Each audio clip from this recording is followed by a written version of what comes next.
J'ai fixé l'écran de mon téléphone dans le salon des départs de l'aéroport international de Portland, mes mains tremblant encore après 3 semaines d'enfer.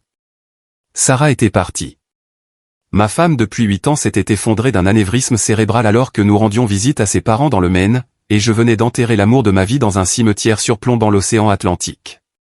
Épuisé au-delà de toute croyance, j'ai tapé dans notre groupe de discussion familiale, le vol atterrit à 17h à Denver. Quelqu'un peut venir me chercher? La réponse de mon frère Jake est arrivée instantanément. On est occupé. Et c'est Uber. Puis ma mère Patricia a ajouté, pourquoi ne t'es-tu pas mieux organisé, Bryce? J'ai simplement répondu, pas de souci, et j'ai fermé les yeux. Assis seul dans ce fauteuil d'aéroport inconfortable, j'avais l'impression de me noyer dans le silence.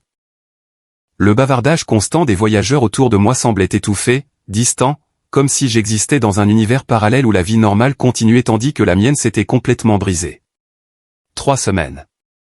C'est le temps que j'ai passé dans le Maine à m'occuper de tout ce qui suit une mort soudaine, les arrangements funéraires, la paperasse, réconforter les parents âgés de Sarah, qui pouvaient à peine comprendre la perte de leur fille unique. Pendant ces 3 semaines entières, ma famille n'a pas appelé une seule fois pour prendre de mes nouvelles. Pas quand j'ai envoyé un SMS pour dire que Sarah était morte. Pas quand j'ai envoyé des mises à jour sur la planification des funérailles. Pas même quand j'ai mentionné que j'avais du mal à tout gérer seul pendant que les parents de Sarah faisaient leur deuil. Silence radio de la part des personnes qui étaient censées être mon système de soutien. Au lieu de cela, qu'ai-je eu? Des SMS sur la fête de départ à la retraite imminente de mon père.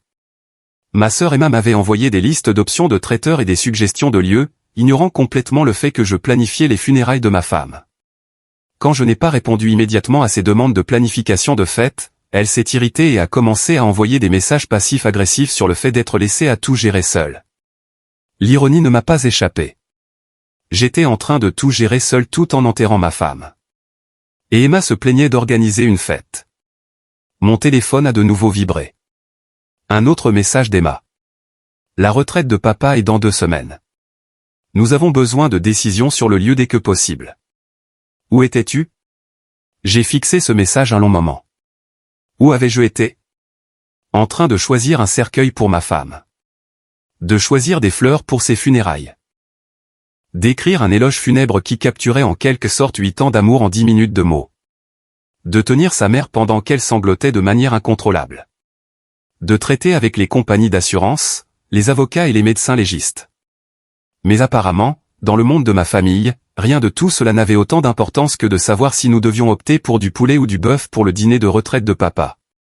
J'ai pensé à ma relation avec ma famille. Vraiment pensé pour la première fois depuis des années. Quand étais-je devenu rien de plus qu'un distributeur de billets ambulants pour eux? Quand Jake avait besoin d'argent pour son acompte? Qui a-t-il appelé? Quand Emma voulait de l'aide pour sa dette de carte de crédit, qui l'a renflouée? Quand maman et papa ont décidé qu'ils voulaient rénover leur cuisine, qui a fourni le prêt qui n'a jamais été remboursé? Moi. Toujours moi. Mon entreprise de conseil en technologie avait assez de succès pour que je puisse aider quand ils en avaient besoin. Sarah plaisantait en disant que j'étais la banque de la famille, mais elle le disait avec amour, pas avec ressentiment. Elle comprenait qu'aider la famille faisait du bien, même quand ils le prenaient pour acquis. Mais ça, c'était différent.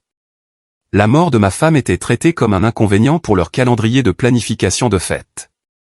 Un autre SMS est apparu, cette fois de Jake. Au fait, quand tu rentreras, tu peux me dépanner de 2000? Réparation de voiture. Je te rembourserai le mois prochain. Le mois prochain, tout comme le dernier prêt qu'il n'a jamais remboursé, tout comme celui d'avant. J'ai réalisé quelque chose en étant assis dans ce terminal d'aéroport. Ma famille ne me voyait pas comme une personne traversant la pire expérience de sa vie. Ils me voyaient comme une ressource temporairement indisponible, et ils étaient agacés par l'inconvénient. L'annonce d'embarquement pour mon vol a résonné dans le terminal. Alors que je rassemblais mon bagage à main, mon téléphone s'est allumé avec un dernier message. Ça m'a glacé le sang. Sérieusement, Bryce, nous planifions la fête de départ à la retraite de papa depuis des mois. Le fait que tu n'aies pas été là pour aider cette semaine a vraiment chamboulé notre calendrier. Nous avons dû nous démener pour couvrir tout ce que tu étais censé gérer. Le moins que tu puisses faire, c'est de compenser en couvrant les frais de traiteur supplémentaires que nous avons dû payer pour les changements de dernière minute.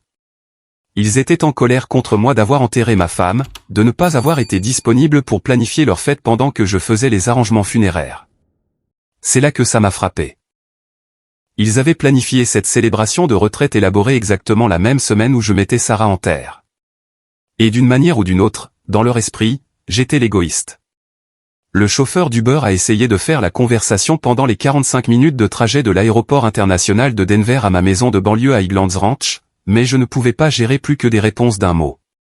Tout semblait surréaliste, comme si je regardais la vie de quelqu'un d'autre se dérouler.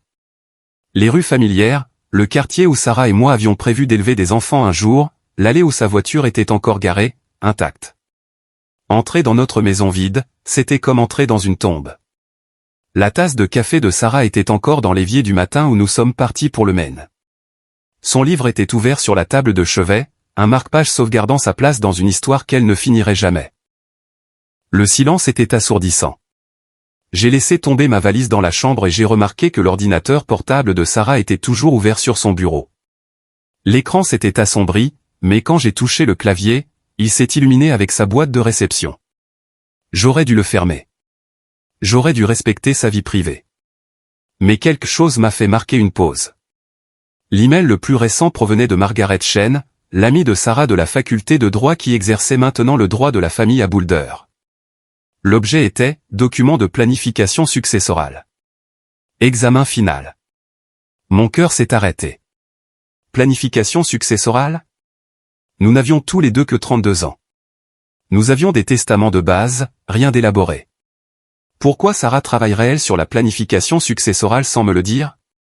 J'ai cliqué sur l'email et ce que j'ai lu a fait basculer mon monde.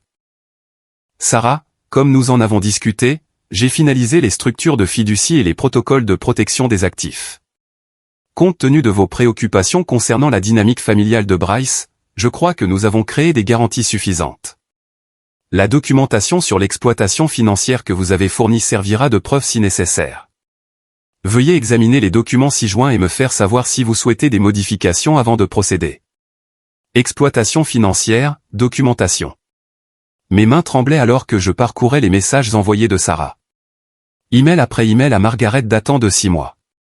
Sarah avait méticuleusement documenté chaque interaction avec ma famille, chaque demande d'argent, chaque culpabilisation, chaque tactique de manipulation. Un email m'a fait m'asseoir lourdement sur la chaise du bureau. Margaret, hier, le frère de Bryce a appelé pour demander $5 000 pour investir dans un projet de crypto-monnaie. Quand Bryce a hésité, Jake a dit, je pensais que la famille était censée se soutenir mutuellement. Je suppose que je me suis trompé sur toi. Bryce a fini par prêter l'argent, mais j'ai vu que ça le rongeait toute la soirée. Il s'est même excusé auprès de moi d'avoir été réticent à donner notre fonds de vacances pour la dernière idée de son frère pour devenir riche rapidement. Il faut que ça s'arrête. J'avais complètement oublié cet incident, mais Sarah se souvenait de chaque détail. Elle a vu comment cela m'affectait, même quand je ne le voyais pas. Un autre email. Aujourd'hui, Emma a appelé en pleurant à propos de sa dette de carte de crédit. Elle a dit qu'elle devrait retourner vivre chez ses parents si Bryce ne l'aidait pas. Quand il a accepté de payer ses cartes, elle a immédiatement commencé à parler de réserver des vacances pour célébrer le fait d'être sans dette. Elle a utilisé sa générosité pour financer son style de vie, pas pour résoudre réellement ses problèmes. Page après page de documentation. Des moments où ma famille avait manipulé mes émotions pour obtenir de l'argent, des schémas que j'avais été incapable de voir parce que j'étais trop proche pour les voir clairement. Mais la découverte la plus déchirante a été le journal personnel de Sarah, qu'elle avait scanné et envoyé à Margaret comme preuve à l'appui. J'ai trouvé le fichier numérique dans son dossier de documents. Je regarde la famille de Bryce détruire lentement son esprit, et ça me brise le cœur. C'est l'homme le plus généreux et le plus aimant que j'ai jamais connu. Mais il le traite comme un distributeur de billets personnels. Quand son grand-père est mort l'année dernière, au lieu de le réconforter, Jake a demandé si Bryce pensait qu'il pourrait y avoir un héritage à partager. Emma a passé la réception des funérailles à parler de la façon dont la maison de grand-père pourrait être vendue pour aider à payer son mariage. Sa mère a critiqué Bryce pour avoir pleuré pendant l'éloge funèbre, disant qu'il était trop émotif et qu'il embarrassait la famille. Je me suis souvenu de ce jour. Je me suis souvenu d'avoir eu honte de faire mon deuil publiquement. Ma propre famille m'avait fait me sentir coupable de pleurer mon grand-père. Bryce ne le voit pas parce qu'il les aime inconditionnellement, mais je vois chaque affront, chaque manipulation, chaque fois qu'ils prennent sa gentillesse pour acquise. J'ai commencé à tout documenter parce que j'ai peur que s'il m'arrive quelque chose, il le vide complètement émotionnellement et financièrement. Il mérite tellement mieux que d'être traité comme un compte en banque avec des jambes. Des larmes coulaient sur mon visage alors que je lisais entrée après entrée les observations de Sarah. Elle voyait tout. Chaque conversation qui me laissait confus sur la raison pour laquelle aider la famille semblait si épuisant. Chaque culpabilisation qui me faisait remettre en question ma propre générosité. Chaque manipulation que j'expliquais comme étant de la dynamique familiale. La dernière entrée était datée de 2 jours seulement avant sa mort. Quand nous rentrerons de la visite chez mes parents, je vais avoir une conversation sérieuse avec Bryce sur le fait de fixer des limites avec sa famille. Je ne peux plus les regarder exploiter sa bonne nature. Ils donnent, donnent et donnent, et ils ne font que prendre et demander plus. Il est temps que ça s'arrête. Sarah était morte en essayant de me protéger. Elle a passé ces dernières semaines en vie à documenter le comportement de ma famille et à mettre en place des protections juridiques dont je ne savais pas avoir besoin. J'ai parcouru davantage de sa correspondance avec Margaret et j'ai trouvé quelque chose qui m'a glacé le sang, caché dans un sous-dossier intitulé « Preuves ». C'était un fichier audio daté de 3 mois plus tôt. J'ai cliqué sur lecture et j'ai entendu des voix que j'ai reconnues immédiatement, ma famille, enregistrées lors d'un dîner chez mes parents. Sarah devait avoir activé une application d'enregistrement sur son téléphone. Bryce est une telle bonne poire, a dit clairement la voix d'Emma. Mentionnez n'importe quel problème et il jettera de l'argent dessus. C'est parce qu'il n'a pas de vrai problème, a répondu Jack. Son entreprise marche bien. Il n'a pas d'enfants, pas de grosses dépenses. Il ne comprend pas ce que c'est que de vraiment lutter. En plus, il se sent coupable de réussir alors que le reste d'entre nous s'en sort juste, a ajouté la voix de Patricia. On peut utiliser ça. Vous vous souvenez quand grand-père est mort et qu'il était tout émotif? Emma de nouveau. Je me suis dit, c'est le moment parfait. C'est là que les gens se sentent généreux.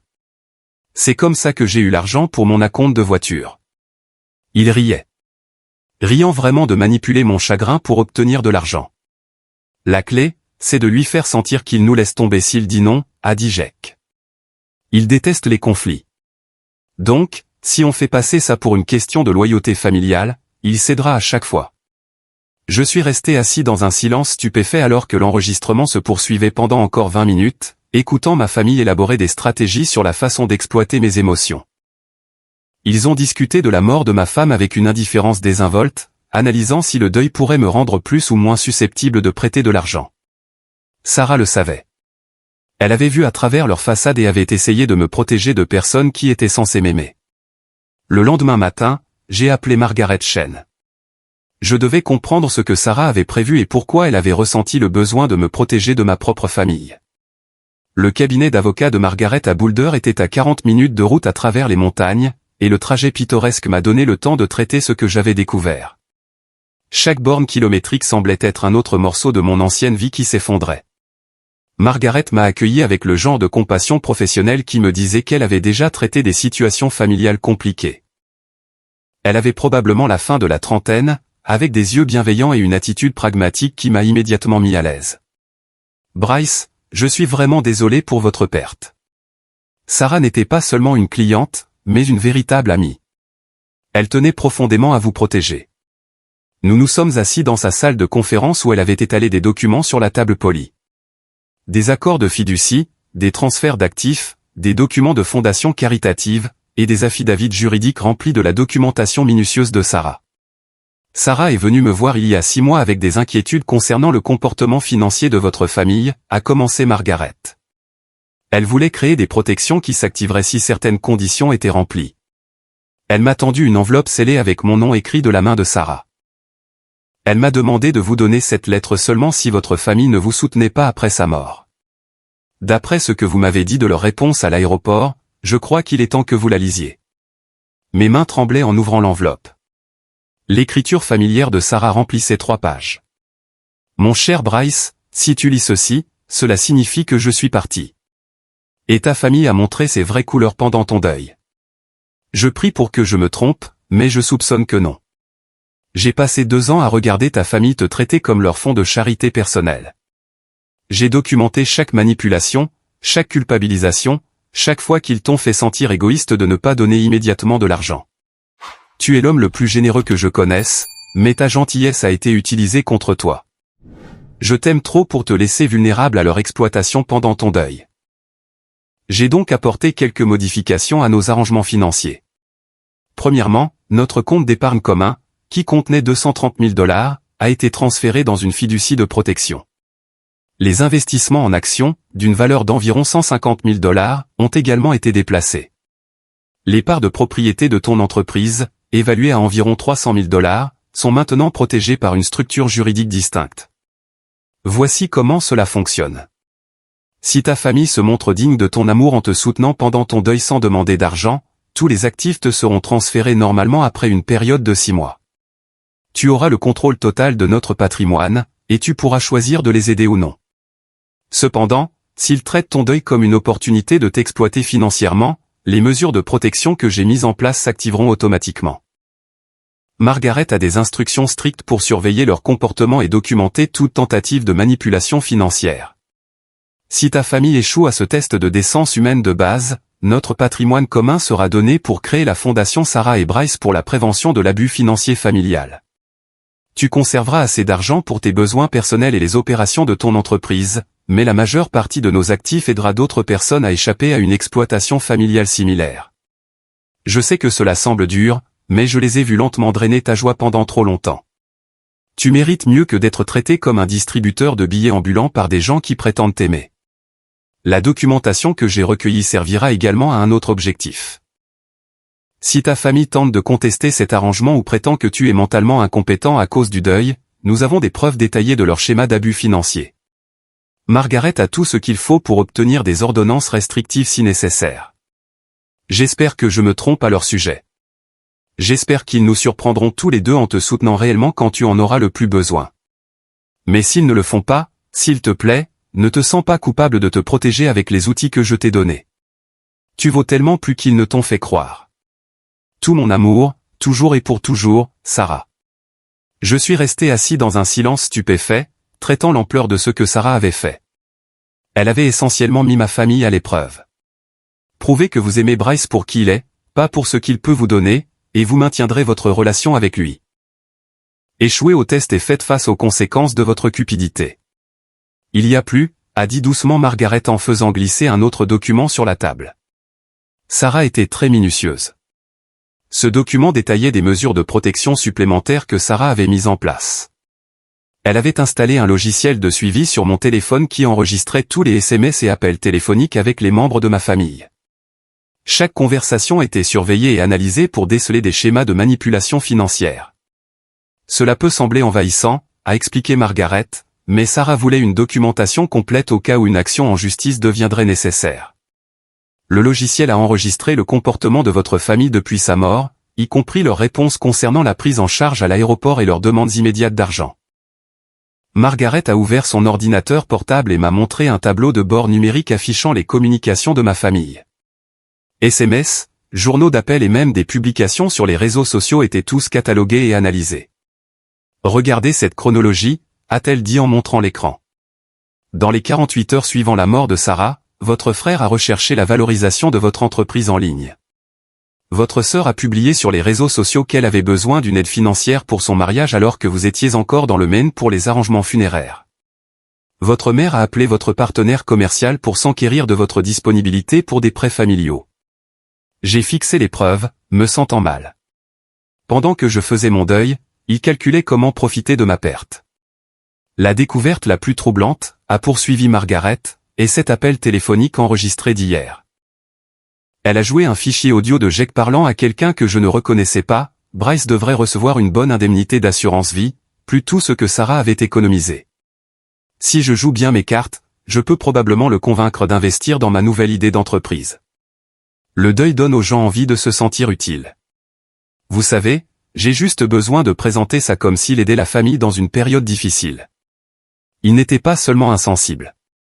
Ils élaboraient activement des stratégies pour exploiter mon chagrin à des fins financières. Sarah avait prédit que cela arriverait, a dit doucement Margaret. Elle savait que votre famille verrait sa mort comme une opportunité plutôt que comme une tragédie. C'est pourquoi elle a pris des précautions si étendues. J'ai regardé autour de la salle de conférence, entouré de preuves du dernier acte d'amour et de protection de ma femme.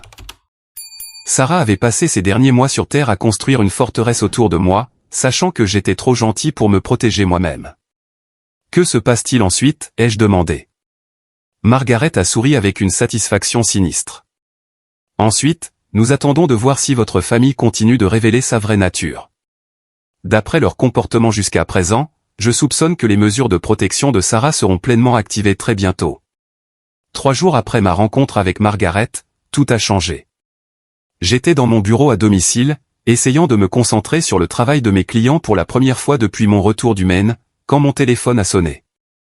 Le nom de Margaret est apparu sur l'écran. Bryce, nous devons parler immédiatement. Quelque chose d'inattendu s'est produit. En moins d'1 heure, j'étais de retour dans son bureau, mais cette fois, nous n'étions pas seuls. Une femme d'une 40aine d'années était assise en face de Margaret, tenant un enregistreur numérique et un bloc-notes. C'est Jessica Martinez de Channel 7 News, a expliqué Margaret. Elle enquête sur les abus financiers au sein des familles, et notre cas a attiré son attention. Jessica s'est penchée en avant avec l'intensité d'une journaliste d'investigation expérimentée. Monsieur Thompson, je travaille sur une série sur l'exploitation financière familiale. Votre situation représente un exemple parfait des schémas que nous observons à travers le pays. Des membres de la famille qui réussissent sont systématiquement vidés par des parents qui utilisent la manipulation émotionnelle au lieu de la violence. Je me sentais mal à l'aise d'être le sujet de l'attention des médias. Je ne pense pas que je veuille être à la télévision. Je comprends votre réticence, a poursuivi Jessica, mais il y a quelque chose que vous devez savoir. Votre famille a déjà parlé. Elle a ouvert son ordinateur portable et m'a montré une publication sur le compte Facebook d'Emma, postée ce matin même. Certains membres de la famille pensent que le succès signifie que vous ne devez rien aux personnes qui vous ont soutenu en grandissant. Vraiment déçu de mon frère en ce moment. Nous planifions la fête de départ à la retraite de notre père et nous aurions besoin d'aide, mais apparemment, certaines personnes sont trop bien pour les responsabilités familiales de nos jours. La publication avait des dizaines de commentaires d'amis de la famille exprimant leur sympathie pour Emma et des critiques à mon égard. Des personnes qui me connaissaient depuis toujours se faisaient dire que j'étais égoïste et ingrat. Votre mère a posté quelque chose de similaire sur son Facebook, a poursuivi Jessica en me montrant la publication de Patricia. J'ai élevé 3 enfants avec amour et sacrifice, mais apparemment, cela ne compte pour rien quand l'un d'eux gagne un peu d'argent. Très blessant de voir son propre enfant tourner le dos à sa famille lors d'étapes importantes. Mon estomac s'est noué. Pendant que je pleurais ma famille menait une campagne de relations publiques contre moi, se présentant comme les victimes de mon prétendu égoïsme. Le récit qu'il crée est dangereux, est intervenue Margaret. Il se positionne comme les parties lésées tout en omettant complètement la mort récente de votre femme. Jessica a hoché la tête d'un air sombre. J'ai déjà vu ce schéma. Les familles qui exploitent leurs parents qui réussissent inversent souvent le scénario lorsqu'elles sont confrontées, affirmant qu'elles sont les véritables victimes. Mais dans votre cas, nous avons quelque chose d'inhabituel. Une documentation complète. Elle a fait un geste vers la pile de preuves que Margaret avait compilée. Les enregistrements et la documentation de votre femme racontent une histoire complètement différente. Seriez-vous prêt à partager cette histoire publiquement? J'ai hésité. Rendre public semblait franchir une ligne que je ne pouvais pas effacer. Il y a autre chose, a ajouté Jessica. En faisant des recherches sur les affirmations de votre famille, j'ai découvert des informations troublantes. Elle a sorti son téléphone et a joué un message vocal qui m'a glacé le sang. Bonjour, c'est Jake Thompson qui appelle au sujet de mon frère Bryce Thompson. J'ai vu votre article sur la planification financière familiale et les litiges successoraux. Je me demandais si vous pouviez m'aider à comprendre quelles options juridiques nous avons si quelqu'un dans la famille est mentalement manipulé après une perte traumatisante. Nous sommes inquiets de sa capacité à prendre des décisions en ce moment, et nous voulons nous assurer que les actifs de la famille sont protégés. Jake avait appelé un avocat pour me faire déclarer mentalement incompétent. Pendant que je luttais pour traiter la mort de Sarah, mon propre frère cherchait comment prendre le contrôle de mes actifs. Ce message vocal a été laissé à l'avocat David Garrison, qui se spécialise dans les successions contestées et les procédures de tutelle, a expliqué Jessica. Quand j'ai appelé pour vérifier l'information, M. Garrison a confirmé que votre frère avait consulté sur le processus juridique pour déclarer quelqu'un incapable de gérer ses propres affaires en raison de troubles mentaux liés au deuil. La pièce a tourné autour de moi. Ma famille n'était pas seulement insensible ou avide. Ils complotaient activement pour me faire déclarer incompétent afin de pouvoir contrôler mon argent. C'est là que j'ai su que cette histoire devait être racontée. Jessica a poursuivi, il ne s'agit pas seulement du dysfonctionnement d'une famille. Il s'agit d'un schéma systématique d'abus financiers qui victimise les gens dans leurs moments les plus vulnérables. Margaret a étalé d'autres documents sur la table. Le logiciel de surveillance de vos communications a capturé des preuves supplémentaires. Votre famille a coordonné son approche via un SMS de groupe qui ne vous inclut pas. Elle m'a montré des captures d'écran de messages entre Jake, Emma et Patricia. Jake, j'ai parlé à un avocat aujourd'hui. Si Bryce semble mentalement instable à cause du deuil, nous pourrions avoir des options. Emma, il ne réfléchit certainement pas clairement, ignorant les responsabilités familiales, ne répondant pas aux messages importants. Patricia, documentez tout. S'il est incompétent, quelqu'un doit intervenir avant qu'il ne prenne de mauvaises décisions financières. Jake, je pense que nous devrions aborder cela comme si nous le protégions de lui-même. Ma propre famille construisait un dossier juridique pour me priver de mon autonomie, utilisant mon chagrin comme preuve que l'on ne pouvait pas me faire confiance avec ma propre vie. La belle ironie, a dit Margaret avec une satisfaction froide, c'est que tout ce qu'ils font est documenté par le logiciel de surveillance que Sarah a installé. Chaque conversation intrigante, chaque tentative de manipulation, chaque plan pour exploiter votre chagrin est enregistré comme preuve. Jessica s'est penchée en arrière sur sa chaise. Monsieur Thompson, je crois que votre histoire peut aider d'autres personnes à reconnaître et à échapper à des situations similaires. Votre femme a créé quelque chose de remarquable. Un dossier complet d'abus financiers familiaux en temps réel. J'ai pensé à la dernière lettre de Sarah, à ses tentatives désespérées de me protéger de personnes qui étaient censées m'aimer inconditionnellement. Elle avait vu cela venir et avait essayé de construire des murs autour de moi avant de mourir. Qu'est-ce que rendre public accomplirait ? Ai-je demandé. La responsabilité, a répondu immédiatement Jessica. En ce moment, votre famille contrôle le récit, vous peignant comme le méchant. Mais la vérité est beaucoup plus convaincante. Une femme aimante qui a vu les signes avant-coureurs et a protégé son mari des prédateurs financiers. Un homme apprenant à reconnaître sa propre valeur après des années de manipulation. Margaret a ajouté, d'un point de vue juridique, la documentation publique de leur comportement renforce notre position s'ils tentent une procédure de tutelle. Il est plus difficile de prétendre que quelqu'un est mentalement incompétent lorsqu'il est articulé et raisonnable dans les interviews médiatiques. J'ai regardé autour de la salle de conférence, entouré de preuves de la trahison de ma famille et de la protection de ma femme. Sarah m'avait donné les outils pour me défendre, mais j'avais besoin du courage de les utiliser. Si je fais cette interview, qu'adviendra-t-il de ma relation avec ma famille ? L'expression de Jessica s'est adoucie. Monsieur Thompson. D'après tout ce que j'ai vu, cette relation était déjà terminée.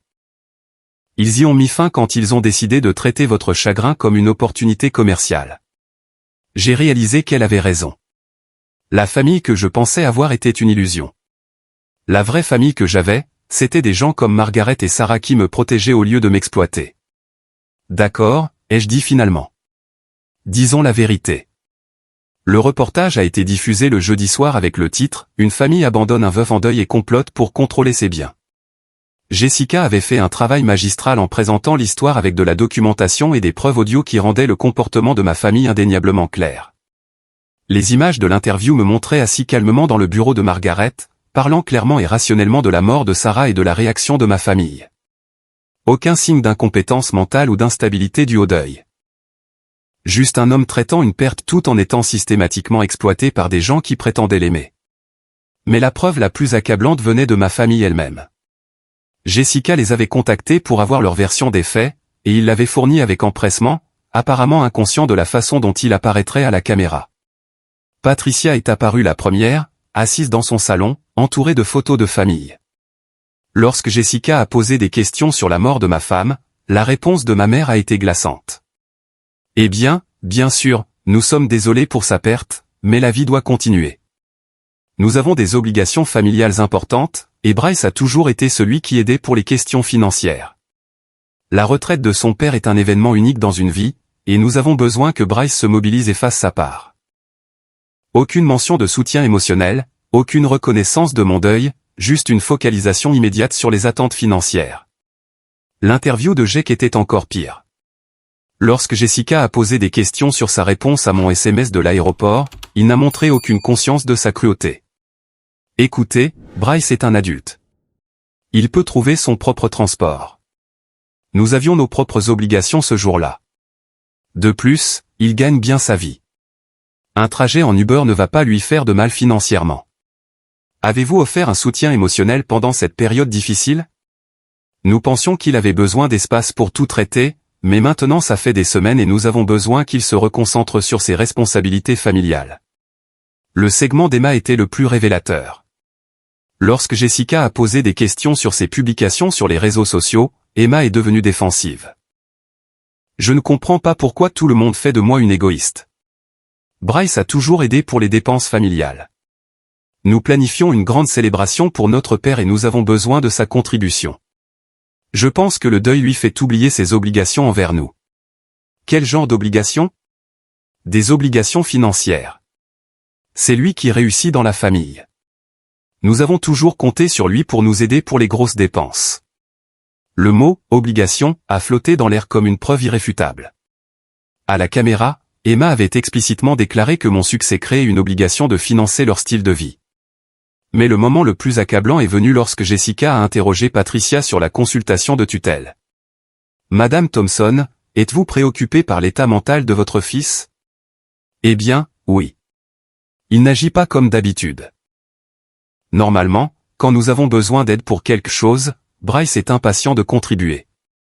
Ce retrait des responsabilités familiales est très préoccupant.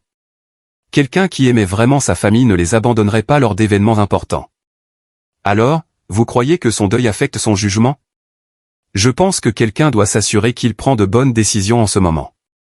Ma mère avait essentiellement confirmé à la télévision nationale qu'elle considérait mon refus de financer leur fête comme une preuve d'incompétence mentale. L'histoire est devenue virale immédiatement. Les réseaux sociaux ont explosé d'indignation face au comportement de ma famille et de soutien à ma situation. Le hashtag Team Bryce a commencé à être tendance, avec des milliers de personnes partageant leurs propres histoires d'exploitation financière familiale.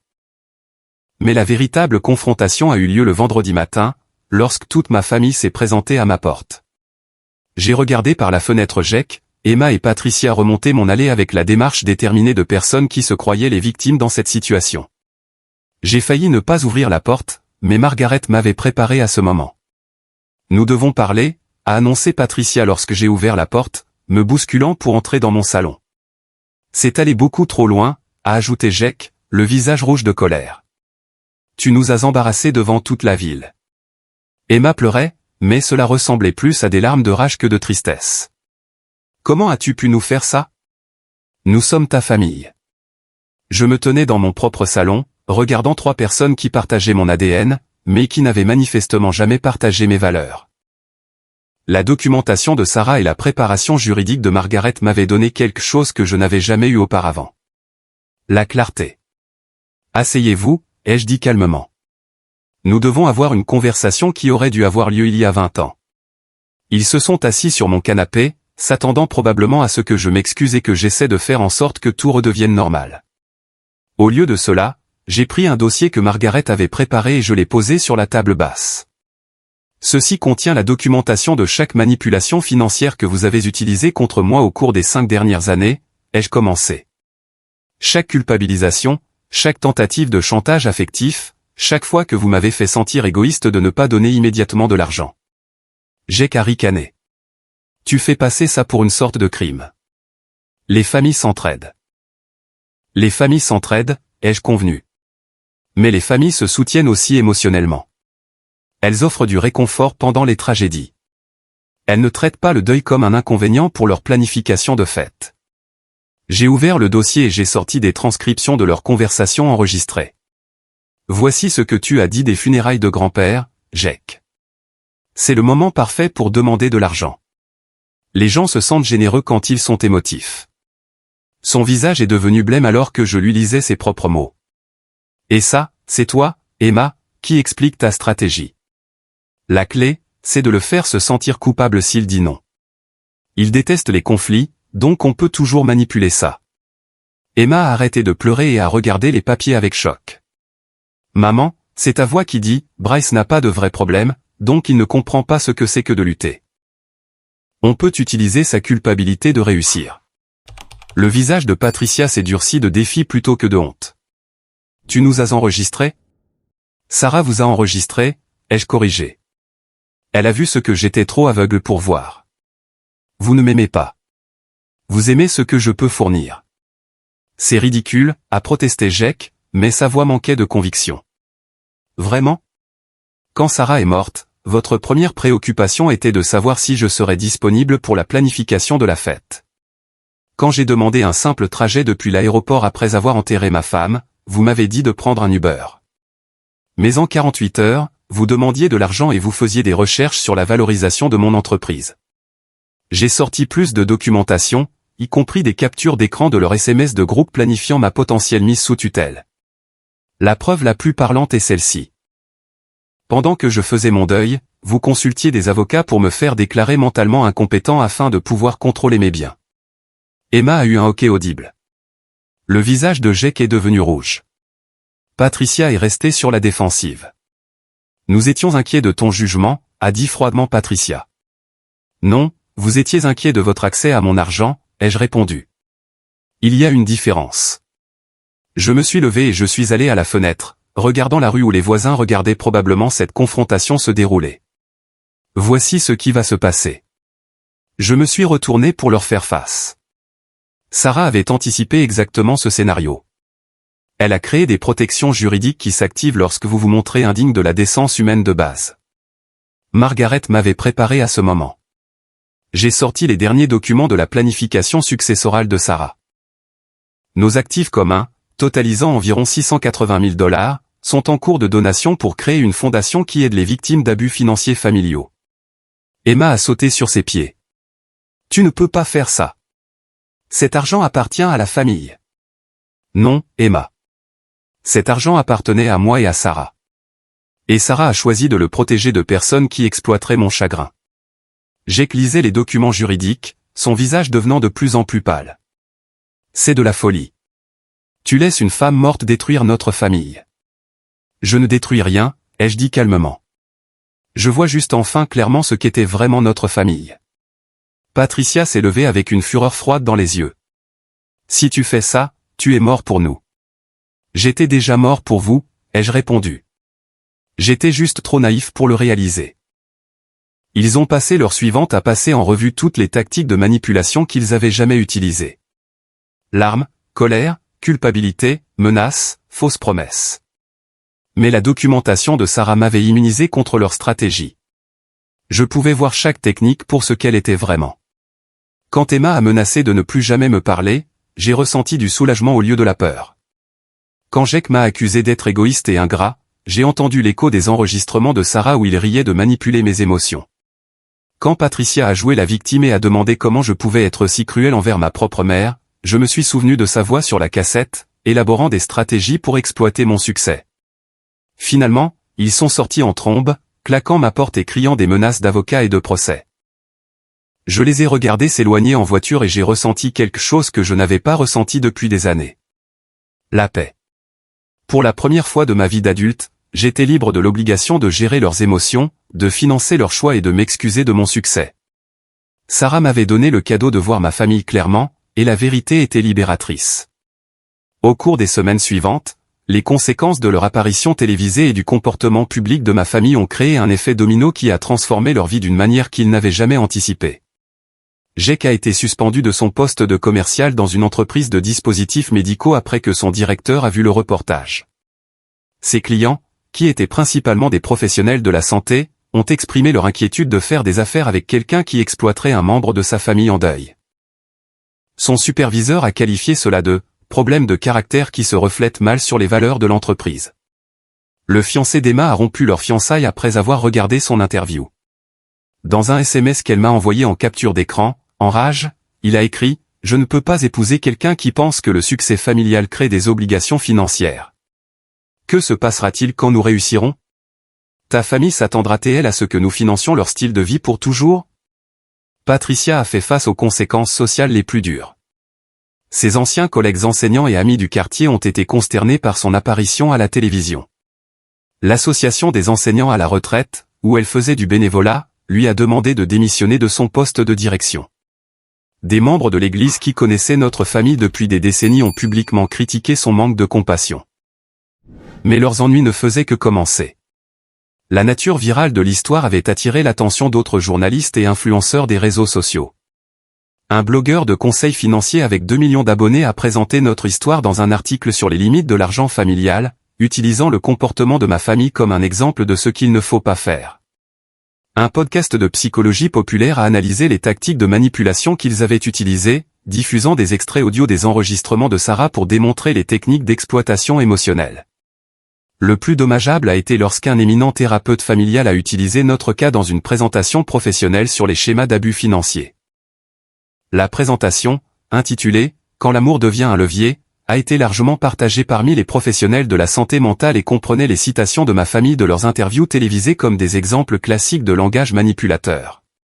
3 semaines après la diffusion du reportage, Margaret a appelé avec une mise à jour qui a bouclé la boucle.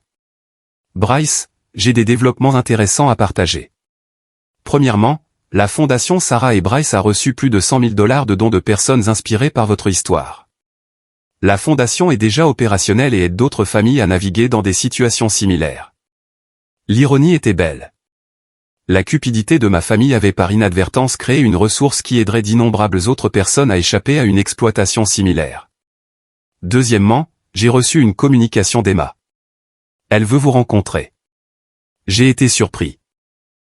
Quel genre de communication? Une lettre manuscrite. C'est assez différent de ses messages précédents. Margaret a lu la lettre d'Emma à voix haute. Bryce, j'ai passé des semaines à être en colère contre toi, mais j'ai aussi passé des semaines à réfléchir à tout ce qui s'est passé. J'ai regardé à nouveau l'interview à la télévision, et je me suis entendu parler de tes obligations financières envers nous, et j'ai été horrifié. Je suis allé en thérapie parce que David, mon ex-fiancé, m'a suggéré d'examiner pourquoi je pensais que ton succès signifiait que tu me devais de l'argent. Le thérapeute m'a aidé à comprendre que ce que nous t'avons fait n'était pas un comportement familial normal. C'était de l'exploitation. Je ne demande pas le pardon parce que je ne le mérite pas encore. Je demande une chance de prouver que je peux apprendre à être une meilleure personne. Je veux comprendre comment t'aimer en tant que frère sans rien attendre en retour. Je sais que tu ne me dois pas cette opportunité, mais si tu es prêt, j'aimerais essayer de reconstruire notre relation de la bonne manière. En lisant la lettre d'Emma, j'ai ressenti quelque chose que je n'attendais pas. De l'espoir. Pas pour toute ma famille, mais pour la possibilité qu'au moins une personne soit capable d'un véritable changement. Il y a plus, a poursuivi Margaret. J'ai aussi eu des nouvelles de Jake et de votre mère, mais leurs approches sont assez différentes. Jake avait engagé un avocat pour contester la création de la fondation, affirmant qu'il avait droit à une partie des actifs en tant que mon plus proche parent masculin. Son dossier juridique soutenait que la planification successorale de Sarah était invalide car elle était conçue pour interférer avec les droits de succession familiaux naturels. Patricia s'était jointe au défi juridique de Jake et avait en outre déposé une plainte auprès des services de protection des adultes, affirmant que j'étais financièrement manipulé par des parties extérieures et que j'avais besoin d'une enquête. Elle essayait toujours de me faire déclarer incompétent, même après tout ce qui s'était passé. Comment te sens-tu à l'idée de voir Emma? A demandé Margaret. J'ai pensé à la lettre de Sarah où elle avait écrit « J'espère que je me trompe à leur sujet. J'espère qu'ils nous surprendront tous les deux en te soutenant réellement quand tu en auras le plus besoin. » Sarah avait voulu se tromper sur ma famille. Elle aurait voulu que je donne une chance à Emma s'il y avait une possibilité de véritable changement. Organise la réunion, ai-je décidé. Mais ici, dans ton bureau, avec des protections juridiques en place. Une semaine plus tard, j'étais assis en face d'Emma dans la même salle de conférence où j'avais appris les protections de Sarah. Emma avait l'air différente, plus humble, moins en droit, véritablement pleine de remords. Je suis en thérapie 3 fois par semaine depuis l'interview, a-t-elle commencé. J'avais besoin d'une aide professionnelle pour comprendre à quel point notre comportement était erroné. Elle a sorti un carnet rempli de pages manuscrites. J'ai fait une liste de chaque fois que je t'ai demandé de l'argent ou que je t'ai fait sentir coupable de ne pas aider. Ça m'a pris 4 pages. 4 pages, Bryce. Je n'ai jamais réalisé à quelle fréquence je te manipulais. La voix d'Emma s'est brisée alors qu'elle continuait. La thérapeute m'a fait jouer le rôle d'être à ta place. Elle m'a fait imaginer perdre David et ensuite avoir ma famille qui me critique pour ne pas avoir mieux planifié le transport depuis ses funérailles. Quand j'ai essayé de me défendre en disant que la famille devrait s'entraider, elle m'a demandé quelle aide je t'avais offerte à part des critiques. Je pouvais voir un véritable remords dans l'expression d'Emma. Quelque chose que je n'avais jamais vu auparavant en discutant de notre dynamique familiale. Je ne comprends pas encore pourquoi je pensais que ton succès signifiait que tu me devais quelque chose, a-t-elle poursuivi. Mais j'apprends que l'amour n'est pas censé venir avec des attentes financières. Je veux apprendre à être ta sœur sans être ta dépendante financière. Nous avons parlé pendant 2 heures. Emma a posé des questions réfléchies sur mon deuil, sur Sarah, sur ce à quoi aurait ressemblé un véritable soutien. Elle a reconnu des exemples spécifiques de manipulation et a expliqué ce qu'elle apprenait en thérapie sur les relations familiales saines. À la fin de notre conversation, j'ai pris une décision qui aurait semblé impossible un mois plus tôt. Emma, je suis prêt à te donner une chance de prouver que tu peux changer. Mais notre relation doit repartir de zéro. Aucune aide financière, aucun prêt, aucun renflouement. Si tu peux apprendre à me valoriser en tant que personne plutôt qu'en tant que ressource, nous pourrons peut-être reconstruire quelque chose de réel. Emma a hoché la tête à travers ses larmes. Je comprends et j'accepte ces conditions. 6 mois plus tard, Emma avait constamment démontré un véritable changement. Elle a pris un 2e emploi pour gérer ses propres responsabilités financières. Elle appelait régulièrement juste pour prendre de mes nouvelles émotionnelles. Elle a envoyé des messages attentionnés pour l'anniversaire de Sarah et notre anniversaire de mariage. Elle apprenait à être une sœur au lieu d'une suppliante. Jake et Patricia, quant à eux, ont poursuivi leur bataille juridique et leur plainte publique, devenant de plus en plus isolés à mesure que leur vraie nature devenait apparente pour tout le monde autour d'eux. Leurs poursuites ont échoué, leurs cercles sociaux se sont rétrécis, et ils ont fait face aux conséquences naturelles de leur choix. La fondation Sarah et Bryce est devenue une ressource nationale, aidant des centaines de familles à reconnaître et à échapper à l'exploitation financière. Le dernier cadeau de Sarah a continué de s'étendre, protégeant des personnes qu'elle ne rencontrerait jamais du genre de manipulation que j'avais enduré pendant des années. Aujourd'hui marque exactement 1 an depuis la mort de Sarah, et je me tiens devant sa tombe par une fraîche matinée du Colorado, tenant un rapport d'étape de la fondation qui porte nos noms. Les chiffres sont stupéfiants. Plus de 300 familles aidées, 2 millions de dollars de dons, et un réseau de thérapeutes et d'avocats formés pour reconnaître l'abus financier familial. On l'a fait, mon amour, ai-je murmuré à sa pierre tombale. Ton plan a fonctionné mieux que nous n'aurions pu l'imaginer. Ma vie est complètement différente maintenant. La maison qui ressemblait autrefois à une tombe est devenue un lieu de paix. J'ai maintenu mon entreprise, mais j'ai aussi commencé à conseiller d'autres victimes d'abus financiers familiaux, les aidant à reconnaître les schémas de manipulation et à établir des limites. Emma me rend visite toutes les quelques semaines. Elle a constamment démontré un véritable changement depuis 8 mois maintenant, apprenant à offrir un soutien émotionnel sans attendre de compensation financière. Le mois dernier, elle a commencé à faire du bénévolat à la fondation, utilisant ses compétences en marketing pour aider à sensibiliser à l'exploitation financière familiale. Jake et Patricia restent éloignés par leur propre choix. Leurs poursuites ont tout échoué. Leur tactique de manipulation ne fonctionne plus. Et ils sont devenus de plus en plus isolés à mesure que leurs amis et leurs familles élargies ont été témoins de leur vrai caractère. Je ne ressens plus de colère envers eux, seulement de la tristesse pour ce qui aurait pu être s'ils avaient choisi l'amour plutôt que la cupidité. La fondation a dépassé tous les objectifs que Sarah et moi aurions pu rêver. Le docteur Rachel Morgan, notre thérapeute principal, a publié un article de recherche utilisant notre cas documenté pour aider les professionnels de la santé mentale à identifier l'abus financier familial. Margaret a élargi sa pratique juridique pour se concentrer exclusivement sur l'aide aux victimes d'exploitation pour établir des protections. Il y a 3 mois, j'ai reçu une lettre d'une femme du Michigan dont l'histoire ressemblait exactement à la mienne. Un frère qui réussit, une famille manipulatrice, un conjoint décédé qui avait essayé d'avertir de l'exploitation. Elle a lu sur notre fondation en ligne et a demandé de l'aide. Aujourd'hui, elle est protégée financièrement et libre émotionnellement, avec des limites légales qui empêchent sa famille de poursuivre leur manipulation. C'est là que j'ai réalisé la véritable ampleur de ce que Sarah avait accompli. Son amour ne m'a pas seulement sauvé. Il a créé un effet d'entraînement qui protège des gens à travers le pays. La semaine dernière, j'ai rencontré quelqu'un de spécial. Le docteur Amanda Foster travaille comme thérapeute familiale spécialisée dans la guérison de l'abus financier. Elle m'a contacté pour collaborer sur un projet de livre documentant les schémas d'exploitation financière familiale. Notre relation professionnelle a lentement évolué vers quelque chose de personnel. Amanda comprend mon histoire parce qu'elle aide les gens à se remettre d'expériences similaires chaque jour. Elle ne me voit pas comme une ressource à exploiter, mais comme une personne digne d'un amour et d'un respect sincère. Sarah l'approuverait. Je pense qu'elle incarne les mêmes instincts protecteurs et la même défense acharnée des personnes maltraitées. Je ne me précipite pas dans quoi que ce soit de romantique. La mémoire de Sarah reste sacrée, et toute relation future doit honorer ce qu'elle m'a appris sur ma propre valeur. Mais Amanda représente la possibilité de construire quelque chose de beau avec quelqu'un qui partage mes valeurs et comprend les dynamiques de relations saines. Le siège de la fondation, situé au centre-ville de Denver, arbore une plaque avec la dernière lettre de Sarah à moi. Les visiteurs s'arrêtent souvent pour lire ces mots sur la protection des êtres chers contre l'exploitation. Beaucoup de gens laissent des fleurs ou des notes la remerciant d'avoir inspiré leur propre courage pour échapper à des relations manipulatrices. Emma a suggéré que nous établissions un prix annuel commémoratif Sarah Thompson pour les personnes qui font preuve d'un courage exceptionnel en protégeant les autres de l'abus financier familial.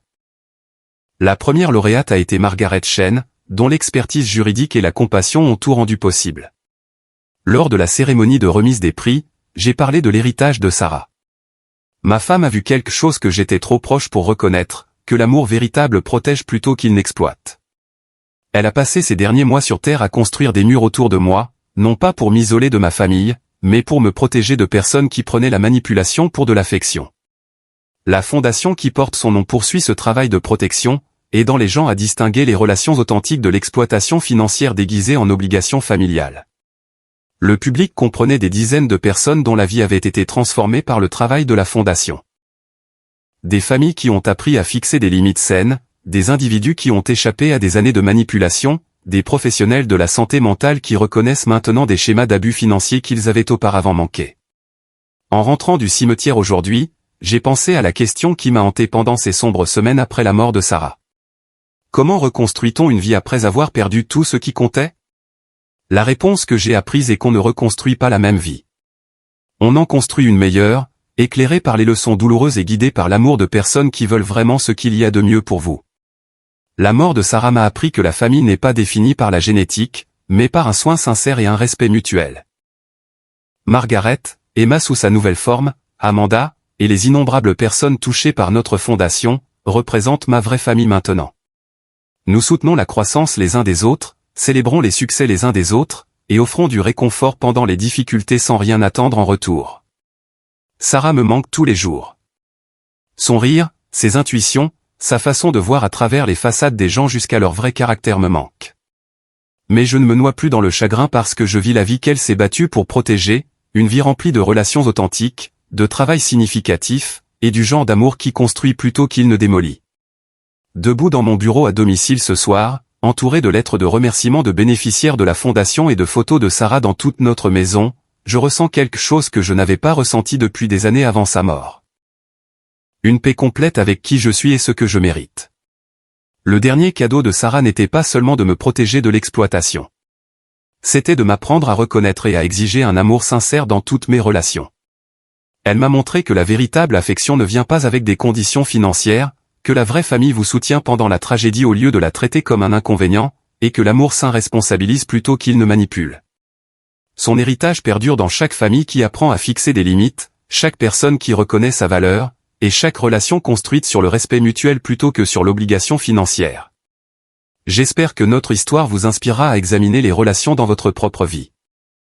Vous êtes-vous déjà senti coupable de ne pas fournir immédiatement une aide financière aux membres de votre famille ? Les personnes les plus proches de vous offrent-elles un soutien émotionnel pendant les moments difficiles ? Ou vous contactent-elles principalement quand elles ont besoin de quelque chose ? Vous a-t-on déjà fait sentir égoïste de donner la priorité à votre propre sécurité financière ? Si une partie de notre expérience résonne avec votre situation, sachez que vous méritez des relations basées sur un amour sincère et un respect mutuel.